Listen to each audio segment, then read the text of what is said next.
The mysterious minstrel. In the waning days of autumn, as the leaves turned to fiery shades of crimson and gold, there came to the village of Eldenwood a minstrel of no small repute, though none could recall his name or whence he came. His arrival was as silent as the falling dusk, his presence marked only by the soft, haunting notes that drifted from his harp, curling like mist through the narrow lanes of the village. The minstrel was a figure cloaked in mystery, clad in a worn traveller's cloak, with a wide-brimmed hat that shadowed his features. His harp, an exquisite construction of wood and gold, seemed too grand for the likes of the rustic tavern where he chose to ply his craft.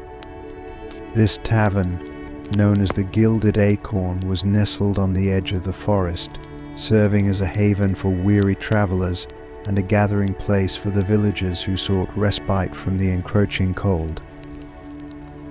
As the minstrel entered the Gilded Acorn on a particularly chilly evening, the patrons inside found themselves drawn to the ethereal sound of his harp. The common room, usually filled with the raucous laughter of farmers and the soft murmuring of old tales, fell into a reverent hush. The minstrel found a corner beside the crackling fireplace, set down his travelling pack, and gently laid his harp before him.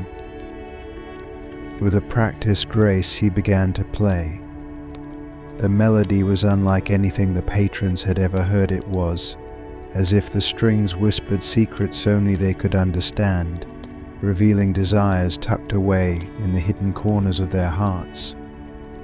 A burly blacksmith, whose hands were more accustomed to the heat of the forge than the delicate stem of a goblet, found tears in his eyes as the music conjured visions of a peaceful life far from the clamour of iron and flame. The young maiden, who had always remained quiet and unassuming in the corner, felt a warmth in her chest as the tune painted her dreams of adventures in distant lands, battling dragons and discovering treasures. As the night wore on, the minstrel's music wove through the very souls of those present, creating a tapestry of hidden yearnings and silent hopes. The villagers listened, enraptured, as each piece seemed to tell a story meant only for them. It was during one particularly poignant melody that the tavern keeper, a stout woman named Mira, approached the minstrel with a bowl of stew and a mug of sew and a mug of cider, her usual briskness softened by the music. "You play beautifully," stranger Mira remarked, setting the food before him. "But what brings you to our little tavern with such a magical instrument?" The minstrel looked up from his harp, his eyes gleaming with an unspoken knowledge. "Thank you, kind lady," he replied, his voice as melodic as the strings he plucked. "I travel the lands to share the magic of my harp, for it has a unique gift. It reveals the heart's deepest desires through its melodies. But I seek something too, something only this harp can find." "And what is that?" Mira asked, her curiosity piqued. "A heart untouched by desire," the minstrel answered, a faint smile playing upon his lips, "a soul content with all it has." Mira pondered this as she returned to her duties, her mind abuzz with questions about the strange visitor. Meanwhile, the melodies continued to flow, each note peeling back the layers of the listeners' guarded hearts. As the evening faded into the deep blue of night, the patrons of the Gilded Acorn found themselves sharing their dreams and aspirations with each other, inspired by the minstrel's music. Old rivalries were forgotten, and new friendships were forged under the benevolent gaze of the mysterious musician. Yet the minstrel's own heart remained a closed book, his desires and dreams as elusive as the fleeting notes of his harp. As the minstrel's melodies spun around the tavern, filling it with an almost tangible magic, The patrons continued to open up in ways they had never before. Old Mr. Hamley, the village's grizzled carpenter, who had always kept to himself, shared tales of his youth when he dreamt of sailing the seas. By the fire, young Tom and Elsie, who had eyed each other from afar for months, finally spoke, their words fumbling but sincere, spurred by the heartfelt tunes. The minstrel played deep into the night, and one by one the villagers departed, each carrying a spark of newfound hope or a rekindled dream in their hearts.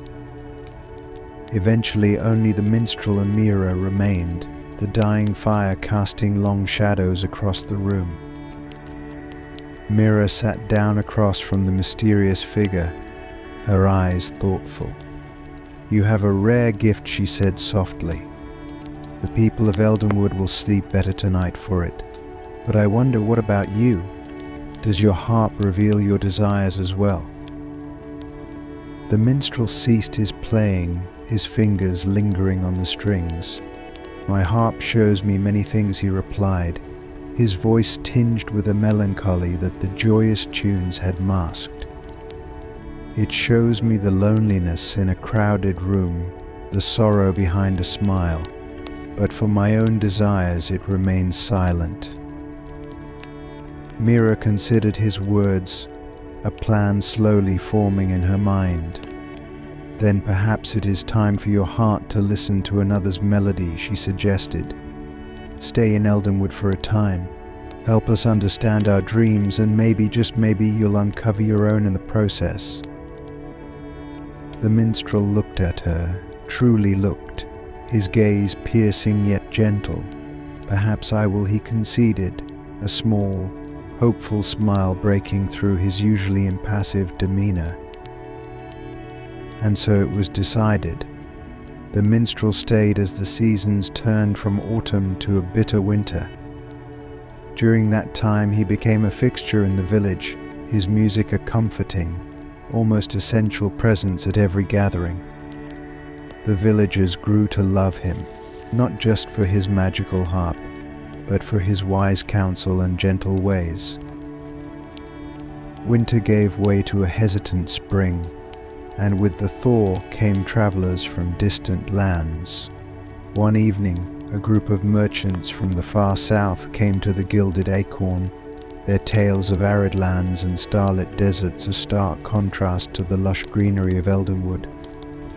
The minstrel listened, his harp silent beside him, as they spoke of a place where the stars fell to the earth, where desires were not just revealed but fulfilled.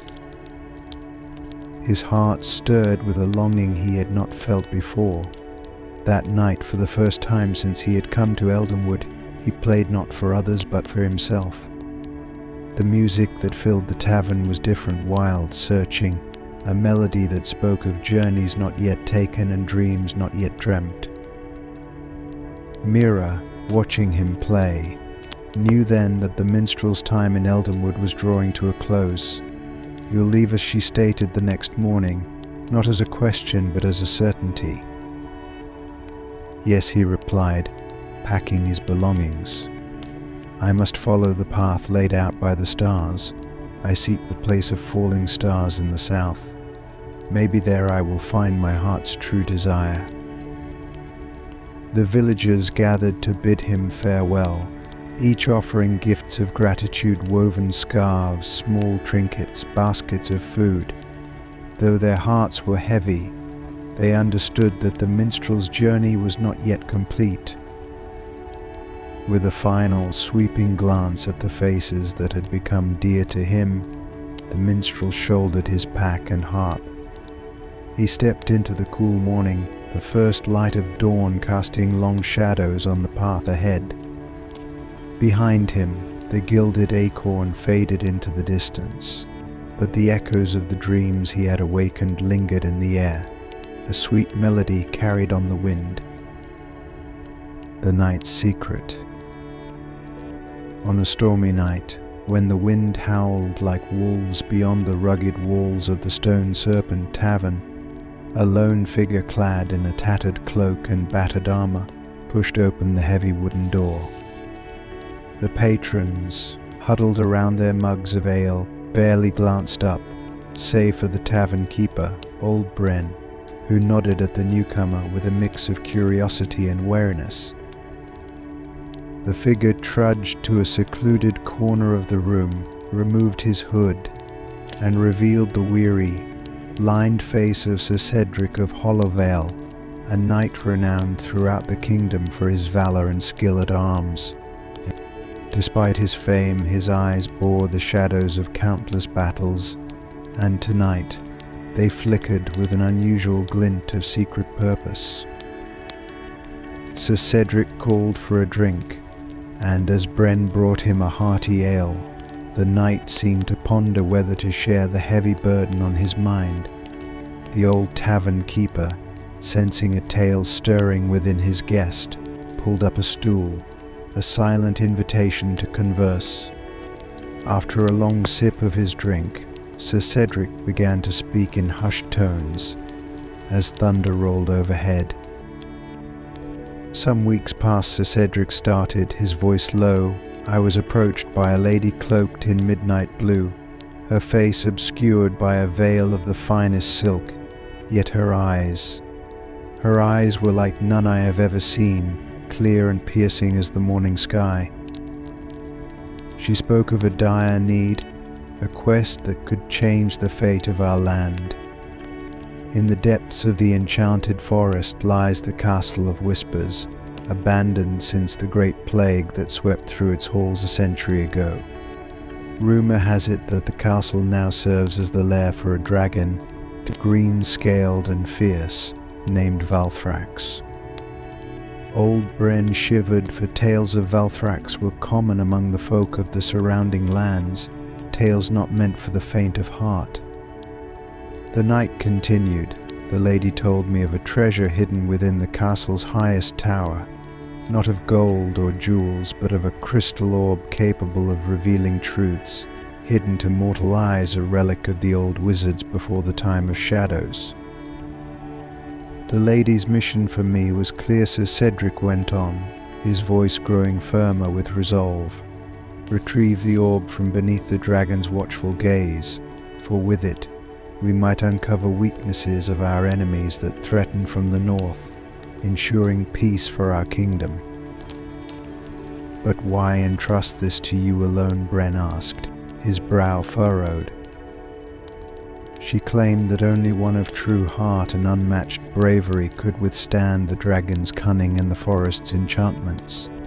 And so, laden with this heavy charge, I ventured into the forest, guided by the stars and whispers of ancient spirits. The night paused, lost momentarily in the memories of shadows that danced between the gnarled trees and the eerie sounds that accompanied his lonely journey. For days I wandered, until the castle came into view, its turrets obscured by the creeping fog. Valthrax was indeed there, his scales shimmering with an eerie light that seemed to pierce through the mist. Sir Cedric recounted how he stealthily made his way through the castle's crumbling gates, avoiding the dragon's patrols, his every step haunted by the fear of waking the slumbering beast. Finally, I reached the tower where the orb was kept. It sat upon a pedestal, bathed in a beam of moonlight that seemed to seep impossibly through the thick stone walls. As I clasped the orb, the castle shook with a terrible roar. Valthrax had awakened, and with only shadows and silence as my shield I fled through the twisted corridors, the dragon's fiery breath scorching the stones behind me. Breathless and wide-eyed, the patrons of the Stone Serpent Tavern listened as Sir Cedric described his desperate escape, the orb clutched tightly in his gauntlet.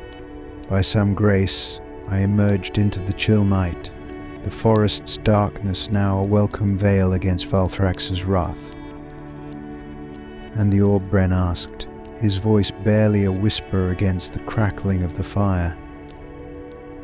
Sir Cedric reached into his cloak and produced an orb, swirling with an inner light that danced like captured stars. Here it lies, safe for now, but the lady has vanished as mysteriously as she appeared, and I am left with a power I do not fully understand, nor am I sure of the path ahead. The knight's tale concluded as the storm outside began to wane, leaving the patrons of the Stone Serpent in awe and fear, pondering the true cost of secrets and the weight of unseen burdens borne by those who dare to confront dragons in the darkness of enchanted realms. As the embers in the hearth flickered low, casting ghostly shadows across the time-worn faces of the tavern's patrons, Sir Cedric of Hollowvale sat contemplatively, the mysterious orb's glow reflecting in his weary eyes. Old Bren, sensing the weight of silence, poured another round of ale for the night and himself. "In all my years," Bren murmured, the aged wood of the bar smooth under his calloused hands, "I've heard tales of treasures and monsters, but never have I seen such a thing as this. What will you do, Sir Cedric?" "The lady who gave you this quest is gone, and with her perhaps the only answers you seek." Sir Cedric looked at the glowing orb, its light now dim, as if it too felt the burden of its purpose. "I must find her," he said, more to himself than to Bren. She knew of this quest, of the dragon, of the orb. There must be more to this mission than merely retrieving a powerful relic. The safety of our kingdom might depend on understanding its true power. As dawn began to break, its pale light spilling through the cracks of the tavern's wooden shutters, a plan began to form in Sir Cedric's mind. He decided first to seek the wisdom of the Hermit of Greywood, a sage rumored to possess ancient knowledge about the mystical forces that governed their world. With a resolve hardened by the thought of his looming journey, Sir Cedric bid farewell to the patrons and old Bren, who offered him provisions and a sturdy horse from his own stable. The knight mounted the steed and rode out as the village of Stone Serpent stirred to life, oblivious to the knight's secret mission. The journey to Greywood was perilous. The forest, alive with the awakening spring, also awoke its darker spirits and beasts. Sir Cedric encountered spectral apparitions that whispered madness and shadows that moved with malevolent intent. Yet he persevered, guided by a sense of duty that outshone the lurking dangers. After days of travel, he arrived at a clearing where the hermit's humble abode stood, shrouded in a tangle of ivy and moss. The hermit, a wizened old man with eyes as clear as the orb Sir Cedric carried, listened intently to the knight's recounting of his quest. "The orb you possess," the hermit spoke with a voice like wind through dried leaves, "is known as the Eye of Aether. It was crafted in an age long forgotten, meant to discern truths hidden deep within the earth and man alike. But beware, for such power can attract forces dark and desperate." The hermit advised Sir Cedric to seek the council of mages in the distant city of Luminar, where the greatest minds of their age congregated. "They will help you unlock the orb's mysteries," the sage said, handing Sir Cedric a talisman that would grant him safe passage. "But be wary, for knowledge such as this is often guarded by more than locks and keys." Thanking the hermit, Sir Cedric departed Greywood, his heart heavy with the knowledge of the orb's potential and the dangers it posed. His path now led him across rivers and through forests, over mountains where the air grew thin, and the sun set the snow ablaze with hues of gold and crimson. Weeks passed as Sir Cedric approached the city of Luminar, its towering spires etched against the horizon like a promise. As he entered the city, the talisman from the hermit pulsed with a soft light, guiding him through winding streets to the grand hall where the Council of Mages convened.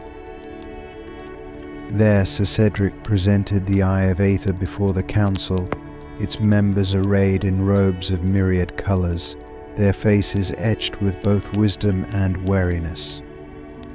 As the mages debated the orb's fate, Sir Cedric felt the weight of his journey, wondering if he had brought salvation or doom to his kingdom. The council decided to study the orb, promising to aid Sir Cedric in safeguarding the relic until its secrets could be safely revealed. Grateful yet unresolved, Sir Cedric vowed to remain in Luminar, his destiny now entwined with the mysterious orb and the still hidden threats that lurked in the shadows of power and knowledge.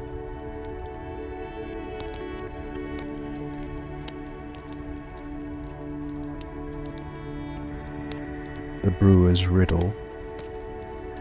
In the village of Willowbrook, nestled between verdant hills and flowing streams, stood the renowned Frothy Mug, a tavern as central to the village's social life as the town square itself. Its walls, steeped in the aroma of hops and barley, often echoed with laughter and song, a testament to the convivial spirit of its patrons. The owner, a jolly and rotund brewer named Bartleby, was famous not only for his exquisite ales but also for his love of riddles and lore.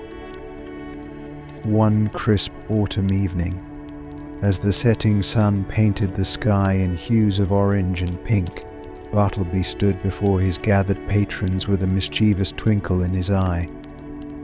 Clanging his mug against a barrel for attention, he announced, "Tonight, my friends, I propose a challenge. A riddle whose answer has eluded many a wise soul. Solve it, and I shall grant you free ale for life." The patrons of the Frothy Mug, from grizzled old farmers to sharp-minded maidens, perked up at the prospect. The room buzzed with excitement, glasses clinking and chairs scraping as everyone prepared to hear the impossible riddle. Clearing his throat with dramatic flair, Bartleby recited, "Born in fire, yet not consumed. I travel far, yet not moved. Held in hands, I'm often used. Name me now, be not confused." The tavern fell into a contemplative silence, each person mulling over the riddle's meaning. After a few moments, guesses began to fly across the room, each more creative than the last. Is it the sun called out a young shepherd, thinking of fire and travel? No, it must be the wind, argued a washerwoman, citing its far-reaching influence. With each incorrect answer, Bartleby simply shook his head and sipped from his mug, his grin growing wider. As the evening wore on, the atmosphere turned from serious contemplation to good-natured banter, with patrons laughing over their far-fetched guesses and enjoying the camaraderie that the challenge inspired. Amidst the mirthful chaos, an old, wizened woman known as Granny Mabel, who had been sitting quietly in a corner, her eyes twinkling behind spectacles, spoke up. Her voice, though soft, cut through the noise. "Could it be a letter, Bartleby?" The tavern fell silent, all eyes turning to the brewer. Bartleby paused, the smile slowly fading from his face as he regarded Granny Mabel with a newfound respect. "And why would you say that, Granny?" Granny Mabel chuckled, her voice clear and confident. "A letter, my dear Bartleby, is born in the fire of creation, from a person's thoughts and emotions. It travels far across lands when sent, yet it itself does not move, it is carried by others. And of course, it is held in hands when read. It fits your riddle well, does it not?" The room erupted in applause and cheers for Granny Mabel's clever deduction. Bartleby, laughing heartily, raised his mug in salute. "Indeed, Granny Mabel, indeed. It seems I must now brew enough ale to supply you for a lifetime." The revelation sparked further discussion among the villagers, leading them to share stories and letters they had received or sent tales of distant family members, old friends and lovers. The frothy mug buzzed with a warmth that went beyond the fire crackling in the hearth. As the night progressed, Bartleby took a moment to reflect on the events.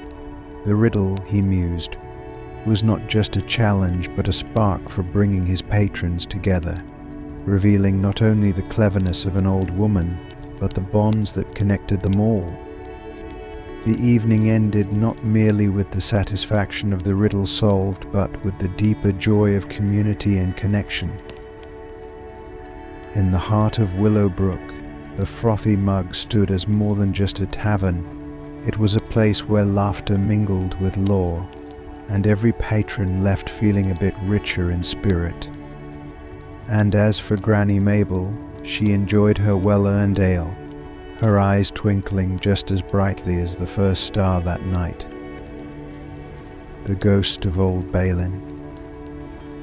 In the heart of a mist-enshrouded village stood the Crooked Crow, an ancient tavern whose time-worn stone walls whispered of secrets and stories from bygone eras.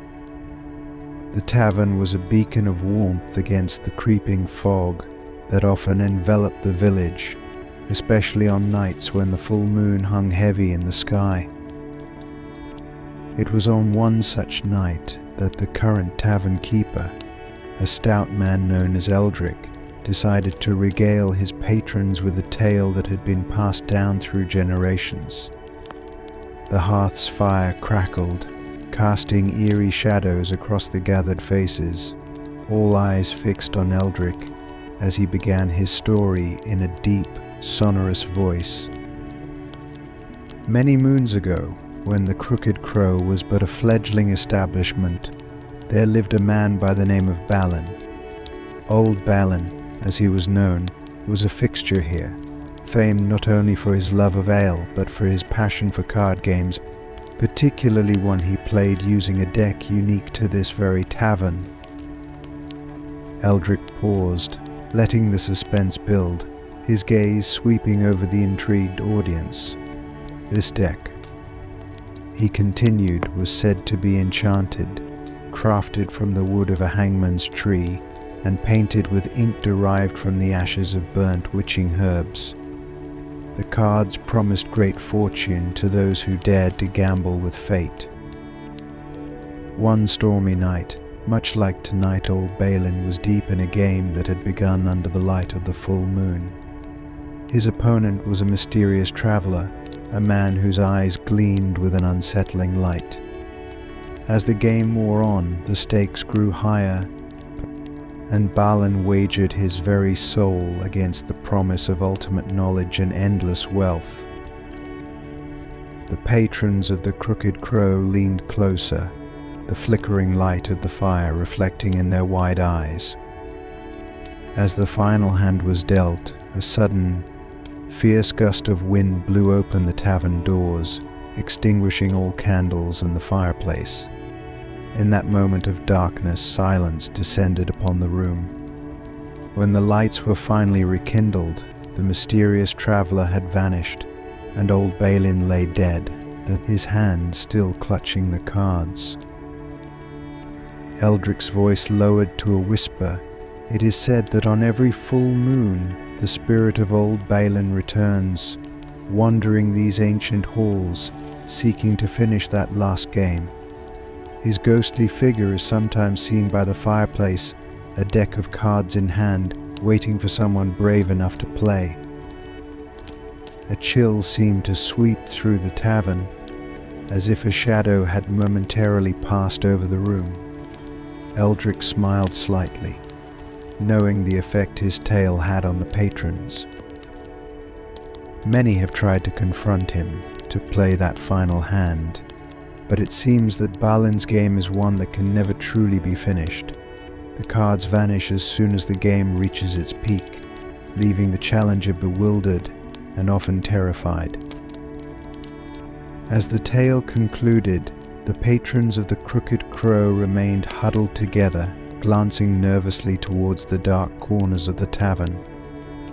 Some scoffed, dismissing the story as mere superstition, while others sipped their drinks more quietly, their eyes darting to the shadowy spaces between the flickering lights.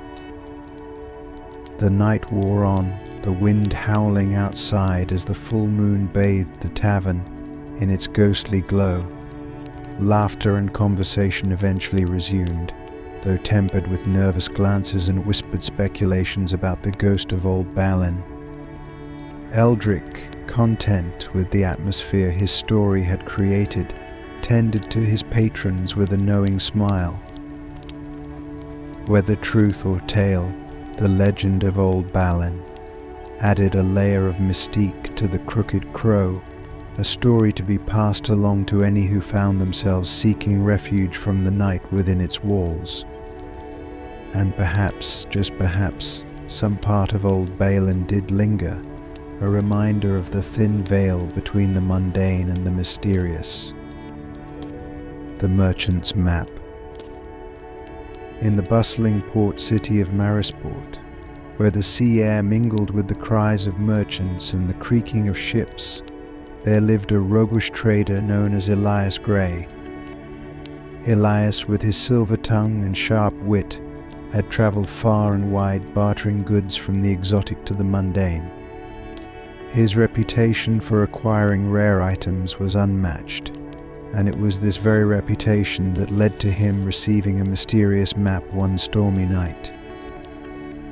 The map was delivered by an old sailor, weather-beaten and weary, who claimed it led to the legendary Isle of Seraph, a place whispered about in tavern tales and sailor songs.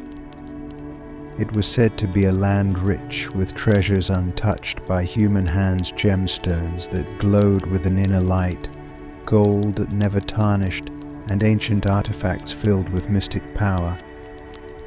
However, the sailor warned Elias that the map was cursed. Those who sought the Isle of Seraph were said to be haunted by dark forces that guarded the island's secrets.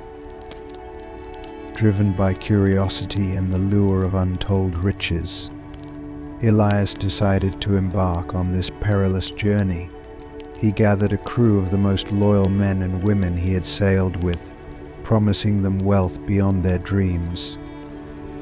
The team included the stern but fair Captain Helena, a master navigator Jacob, a quiet scholar with knowledge of ancient lore and Tessa, a nimble thief who had saved Elias more than once during their travels. As their ship, the Wandering Star, set sail, the sea seemed to welcome them with gentle waves and favorable winds. However, as they neared the coordinates marked on the map, a dense fog rolled in, swallowing the ship in a chilling embrace. It was then that strange occurrences began, shadows moving just beyond the corner of one's eye, whispers echoing across the deck at night, and the map itself seemed to age and decay with each passing day. Determined to press on, Elias and his crew navigated through treacherous waters, guided by the increasingly fragile map. One night, as a ghostly moon watched over them, the ship was suddenly attacked by spectral figures that rose from the sea's depths, phantoms of those who had failed in their own quests for the Isle of Seraph. The crew fought bravely, repelling the spirits with iron and fire, but the encounter left them shaken and more aware of the curse's reality. Jacob, the scholar, pored over his ancient texts and discovered a possible way to break the curse, a ritual that required a talisman of pure silver to be cast into the sea at the heart of the Phantom's domain. With no such item aboard, Elias recalled an old necklace he had bartered in a distant land, made of the purest silver, which he had kept for good luck. Reluctantly, he agreed to use it for the ritual. As they approached the final coordinates, the sea roiled and thundered as if protesting their advance. With the cursed map disintegrating in his hands, Elias directed Helena to steer the wandering star into the heart of the storm. There, amidst towering waves and howling winds, they performed the ritual. Elias threw the silver necklace into the abyssal depths, reciting the ancient words Jacob had taught them. The storm abated as suddenly as it had begun. The sea calmed, and the fog lifted, revealing the silhouette of an island marked by verdant jungles and golden beaches, the Isle of Seraph. Landing on the shore, the crew found the island indeed filled with treasures as the legends had promised. However, the journey and the battles with dark forces had changed them. No longer driven solely by greed, they decided to take only what was needed to improve their lives back home, leaving the rest untouched, respecting the sanctity of the isle. Elias and his crew returned to Merisport as changed souls, their ship laden with enough treasures to ensure their futures, but mindful of the lessons learned about the perils of greed and the price of chasing legends.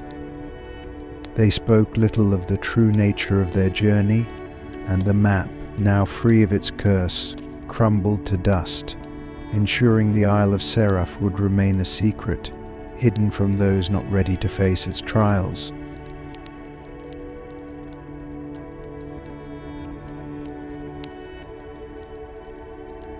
The Herbalist's Elixir.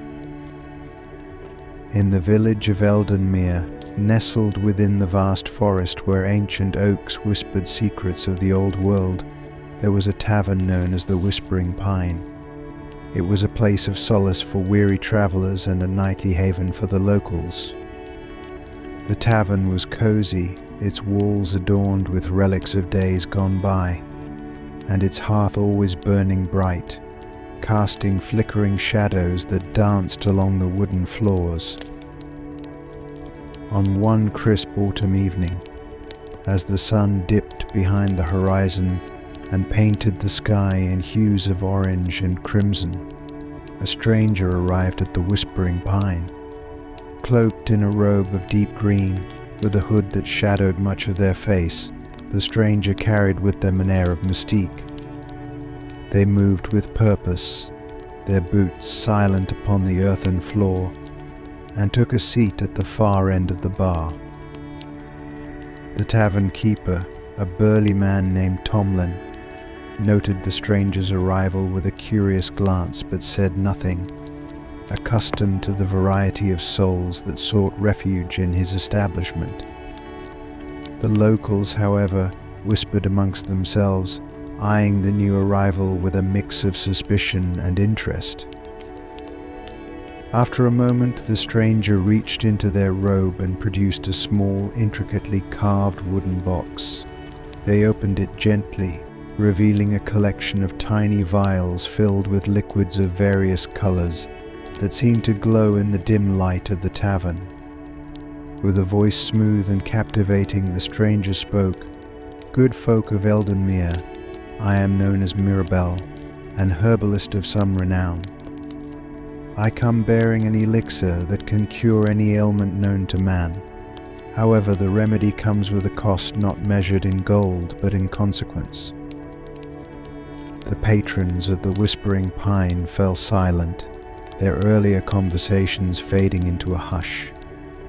Tomlin leaned forward, his interest piqued. "What sort of consequence?" he asked cautiously. Mirabel's eyes, a striking shade of emerald, surveyed the room. "Each cure demands a sacrifice of what you hold dear. It could be a memory, a feeling, or perhaps a piece of your very soul. The greater the ailment, the greater the sacrifice." A murmur swept through the crowd. Some scoffed at the notion, while others seemed genuinely intrigued. An old woman named Elspeth, who suffered from a painful joint ailment, called out, "And what if we are willing to pay this price?" Mirabel nodded, acknowledging her bravery. "Then you shall be healed, but you must be prepared to lose something of equal value to your affliction. The evening wore on, and one by one, several brave souls approached Mirabelle to partake of her mysterious potions. Each person whispered their ailments and fears into Mirabelle's ear, and in turn she selected a vial, chanting softly as she mixed the contents with a clear liquid before handing it to the recipient. The first to test the elixir was a young man named Corin, plagued by a relentless, throbbing pain that doctors could not diagnose. He drank the potion, and almost instantly his pain ceased. Yet as the pain faded, so too did his ability to feel any physical sensations.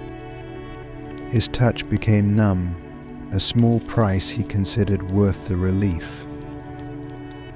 Next was Elsbeth, who sipped the herbalist's brew and felt the stiffness in her joints melt away. In the morning, however, she discovered that, with her pain, she had also lost her ability to taste, her favorite flavors now as bland as ash. As the night grew deep, more followed, each cured of their physical woes, but losing something dear in the process. Word of Mirabelle's potions spread beyond the tavern, inviting both condemnation and awe from the village folk. The mysterious herbalist stayed at the Whispering Pine for 3 days and nights. On the 4th day, just as silently as she had arrived, Mirabelle vanished, leaving behind a village freed from physical pain but laden with new, invisible burdens. The departure of Mirabelle left the village of Eldenmere in a state of uneasy quiet. The initial awe at the miraculous cures had faded, replaced by a somber reflection on the costs each villager had paid. Whispers filled the air, some speaking of blessings, others of curses hidden in benevolent guises. In the weeks that followed, a young woman named Lila, who had watched from the shadows of the Whispering Pine and had been too fearful to partake of Mirabelle's potions, found herself drawn to the stories emerging around her. Lila was the village scribe, a keeper of stories and secrets, and she felt compelled to document the unfolding events. She began by visiting each villager who had interacted with Mirabelle. First she spoke again with Corin, the young man who had lost his sense of touch. He described his life now as distant, as if observing the world through a thick glass. The pain is gone, yes, but so is the caress of the wind, the warmth of a fire, the embrace of my loved ones, he confessed to Lila. His story was one of relief mingled with regret. Next was Elsbeth, who once delighted in the culinary arts, now robbed of her taste. She told Lila of her new world, colorless and devoid of flavor. I cook by memory, guided by the reactions of others, but I cannot partake in the joy of my creations. Elsbeth shared, her voice tinged with a sorrow that was more about the loss of connection than the loss of sensation itself. As Lila collected these tales, she noticed a pattern. Though the physical ailments were cured, the sacrifices demanded by Mirabelle's elixir had carved out essential parts of each person's identity and experiences. Their joys, passions, and everyday pleasures were dimmed, leaving a palpable void. Lila's journey led her finally to Old Man Thorn, a reclusive figure who lived at the edge of the village. He had been a skeptic, refusing Mirabelle's potion, despite suffering from severe arthritis. When Lila asked why he had abstained, Thorn replied with a knowing look, "What good is a body healed if the spirit is broken?" Inspired by Thorn's words, Lila decided to write a comprehensive chronicle of the events, capturing not just the cures but the profound costs. She worked through the nights, her quill dancing across pages, driven by a newfound purpose to explore the value of what we hold dear against the backdrop of what we are willing to lose for relief or gain. Upon completing her chronicle, Lila organized a gathering at the Whispering Pine. The villagers came drawn by curiosity and a shared experience. Lila read her stories aloud, her voice steady and clear, weaving the individual tales into a single narrative of caution and wisdom. The reading sparked a deep communal reflection. The villagers discussed their choices, their losses, and the meaning of health, not just of the body, but of the soul. They debated the nature of sacrifice and questioned whether true healing could ever demand such steep prices. In the wake of this gathering, Eldenmere found a new spirit of unity and empathy. Support groups formed, helping those like Corin and Elsbeth adapt to their new realities, finding joy in altered lives. The villagers learned to cherish not just what they had regained, but also what they had retained. Lila's chronicle spread beyond Eldenmere, carried by traders and travelers, becoming a tale of caution and wisdom known throughout the land. It served as a reminder of the delicate balance between cure and cost, and the enduring value of accepting oneself, ailments and all. The Lost Prince's Prophecy. In the realm of Argentor, where the mountains met the sea, tales of old were not just whispers but the very winds that pushed the sails of destiny. It was a land of deep forests and sprawling fields ruled by the noble house of Silvershore. The people of Argentor lived under the benevolent rule of King Alderic, who was both wise and kind, but a shadow hung over the kingdom from a prophecy lost in the echoes of time. The prophecy, as told by the elders, spoke of a prince lost to the sea who would return in Argentor's darkest hour, wielding power enough to unite or shatter the kingdom. This prince was Elandril, the youngest son of Alderic, believed drowned when his ship was caught in a vicious storm during a voyage to distant lands. His body was never recovered, and the kingdom mourned the loss of their bright star. Years passed, and the story of Prince Elandril became a tale for taverns, told by bards to wide-eyed audiences. In one such tavern, nestled in the heart of the capital, Lysander, a young bard with a voice as clear as spring water, took to the stage one stormy night. His audience, a mix of locals and weary travelers, gathered close to hear the tale of the lost prince. Lysander began his tale with the night of the storm that claimed Elandril. The sky had been alive with anger, thunder clapping like the gods themselves were warring above. Despite the efforts of his crew, the prince's ship was swallowed by the raging waters, sinking deep into the abyss, taking with it the hopes of a kingdom. But the heart of the tale was not of loss but of mystery. Lysander spoke of rumors, whispers from the edge of the known world, of a man with the eyes of the Silvershore line who had risen among the ranks of a distant land.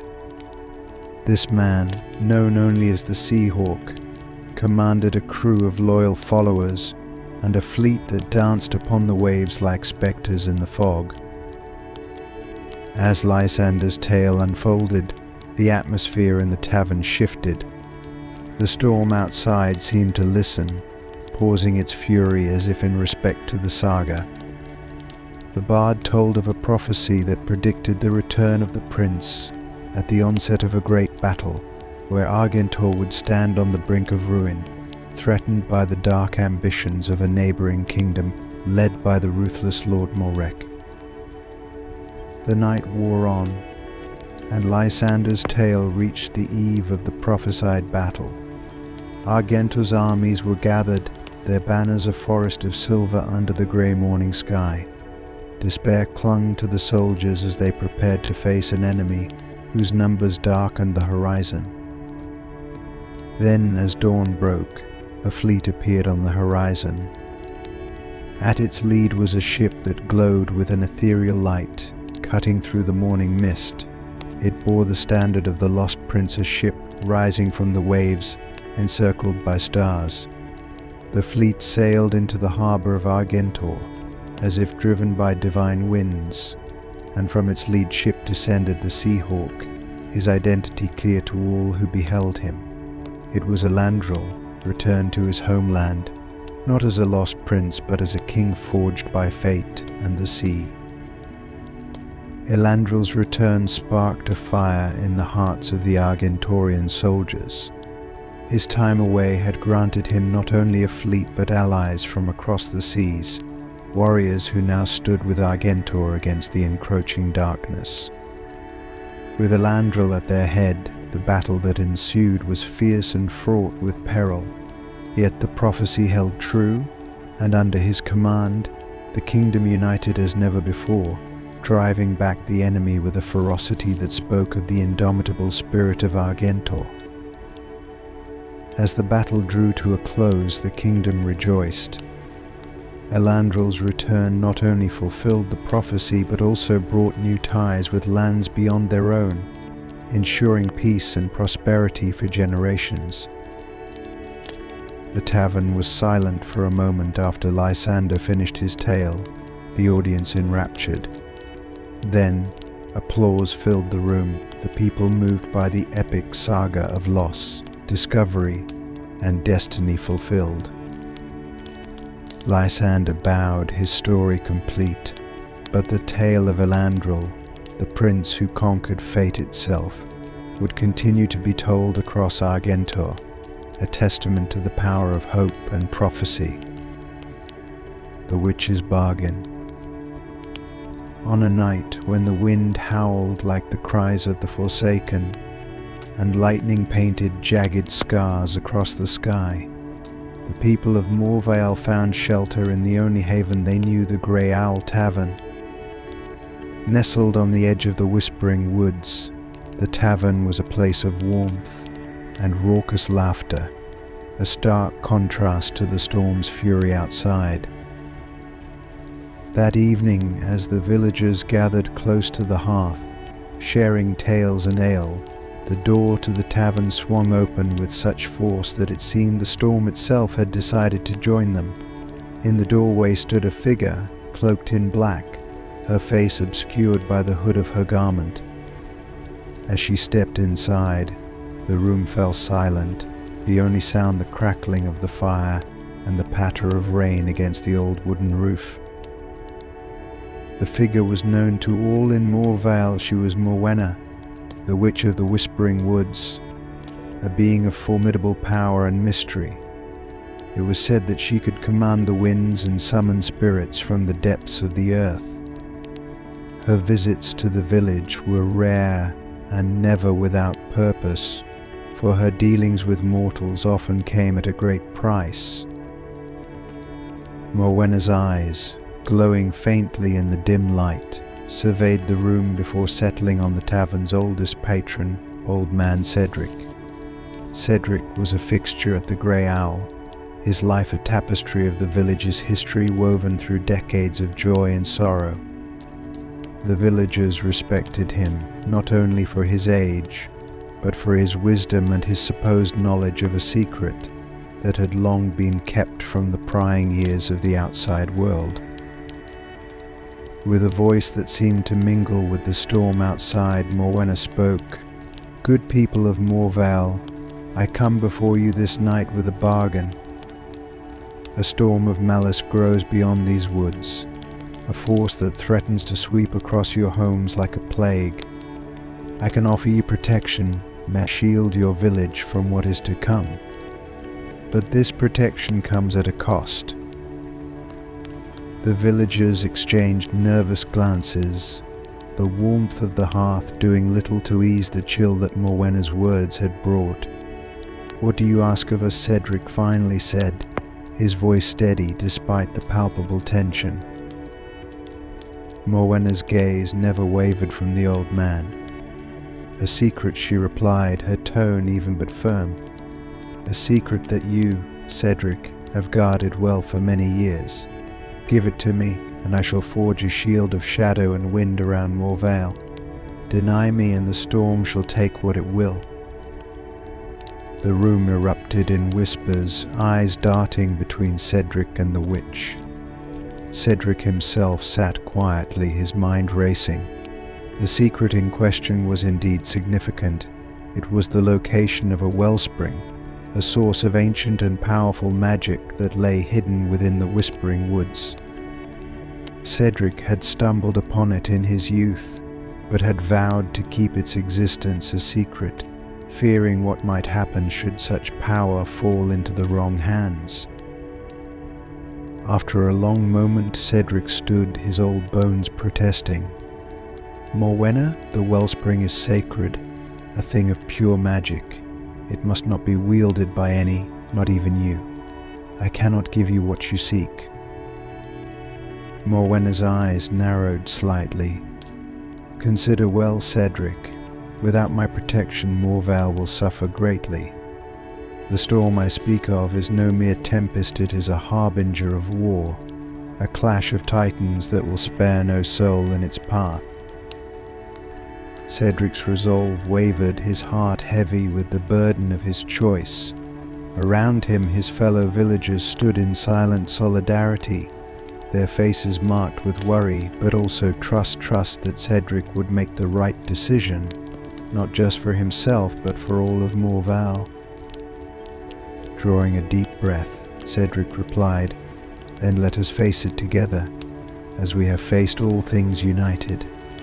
We do not trade in sacred trusts, even for protection. We will find another way."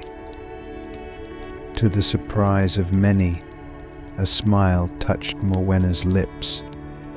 "So be it," she said, her tone carrying a new warmth.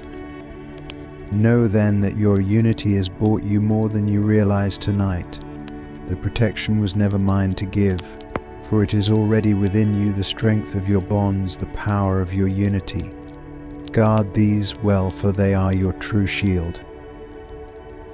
With those enigmatic words, Morwenna turned and left as swiftly as she had arrived, leaving behind a room filled with relief and renewed courage.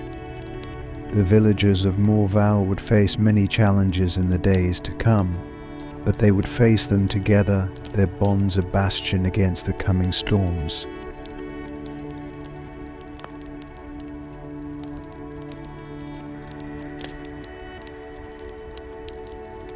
The Falconer's Feathers. In the sprawling kingdom of Valeria, where the valleys sang with the echoes of ancient battles and the mountains guarded secrets of yore, there lived a falconer named Orin.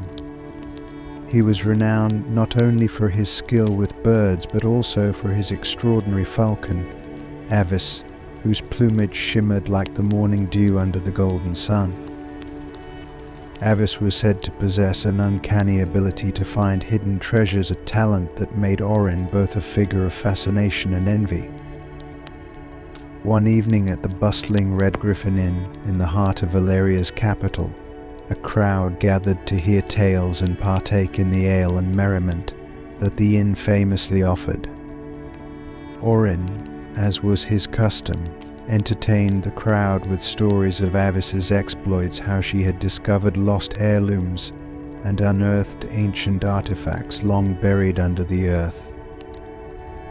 As the crowd listened, rapt and wide-eyed, a stranger pushed through the throng to stand before Orin. This man was cloaked in a garb that spoke of distant lands, his eyes hidden beneath a shadowy hood, but it was the glint of his smile that caught the light of the fire. He introduced himself as Mael, a traveller with a penchant for wages and a deep pocket seemingly brimming with gold. "Your falcon is indeed magnificent, and your tales quite enthralling," Mael said, his voice smooth and captivating. "But I am a man who trusts only what he sees. Would you wager on your falcon's talent? I propose a challenge, a treasure of my choosing, hidden somewhere in this vast kingdom." If your Evers can find it, I will pay you handsomely, 100 gold coins. If not, then you shall give me your falcon." The inn fell silent, the gravity of the wager dawning on the patrons. Orin looked at Avis perched calmly on his arm, her eyes sharp and unyielding. Trusting in her abilities, he nodded in agreement. "I accept your challenge, Mael. Let us see if Avis can indeed justify the tales told about her." Mael's smile widened. "Very well," he said. "Give me until dawn to hide the treasure. We shall meet here at first light." The night passed with restless anticipation. At dawn, Orin and a crowd of curious onlookers gathered outside the Red Griffin Inn. Mael arrived, holding a small, intricately carved box. "I have hidden this box within the boundaries of Valeria," he announced. "Now, let us see if your falcon can retrieve what has been concealed." Orin whispered to Avis, releasing her into the sky. The falcon soared high, her wings slicing through the crisp morning air as the crowd watched in awe. Hours turned as she disappeared from sight, the sun climbing its arc in the sky. As the day waned, doubt began to cloud the hopeful spirits of the onlookers, but Orin remained steadfast, his gaze never wavering from the horizon. Finally, as the sun touched the tips of the western mountains, a speck appeared in the sky. It grew larger, revealing Avis, her talons clutching the ornate box.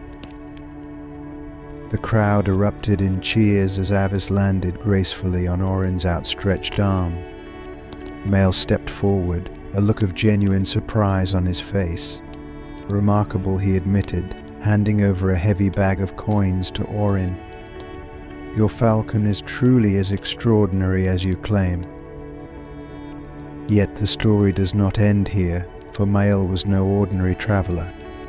As he turned to leave, he whispered to Orin, the treasure Avis found was but a trifle. The true test was her ability to find what was hidden. Keep her close, for there are others who might not wager as fairly as I. Orin nodded, understanding the weight of Mael's words. From that day forth, he was more cautious about boasting of Avis's talents, aware now of the envy and greed such skills could invoke. But the bond between falconer and falcon had only strengthened, their fame growing in a more tempered, respectful manner as they continued their adventures across Ilaria, always mindful of the lessons learned from the mysterious gambler named Mael. The Minstrel's Love Song. In the quaint village of Thornwick, surrounded by rolling hills and blossoming meadows, there stood a well-loved tavern known as the Golden Harp. Its walls, steeped in the scent of pine and hearth fire, had heard many tales, but none so poignant as that of the elderly minstrel, old Ilian. His hair was as white as the winter snow, and his eyes, though dimmed slightly by age, still sparkled with the vivacity of youth when he cradled his beloved lute. One chilly evening, as the villagers gathered in the cozy warmth of the Golden Harp, Elian settled into his customary corner. The flickering candlelight cast gentle shadows that danced to the rhythm of the crackling fire. As the night deepened and the ale flowed, the patrons called for a song, but not just any song. They yearned for the one Elian rarely played, the song of his lost love, known throughout the lands for its haunting beauty and rumored magic to reunite lost lovers. With a tender smile, Elian agreed, his fingers caressing the worn strings of his lute. "This song," he began, his voice soft and wavering, "was born from a love so fierce and true that even the stars grew envious. Her name was Alia, a maiden with hair like the raven's wing, and eyes as deep as the midnight sky." The tavern grew silent, each patron hanging on his every word. We were young, Elian continued, spirited and wild as the spring wind. Our love was swift, a spark that soon kindled an unquenchable flame. We promised each other forever beneath the ancient oak in the village square. But as fate would have it, forever was not ours to claim. Elian paused, his eyes distant, as if traversing the corridors of time. Alia was taken from me, spirited away to distant lands by her family, who disapproved of a humble minstrel's suit. Before she left, we vowed to find each other again, no matter the distance, no matter the cost. With a deep breath, Elian began to play. The melody that flowed from his lute was both beautiful and melancholic, weaving through the air like a gentle stream. It spoke of love and loss, of longing and hope.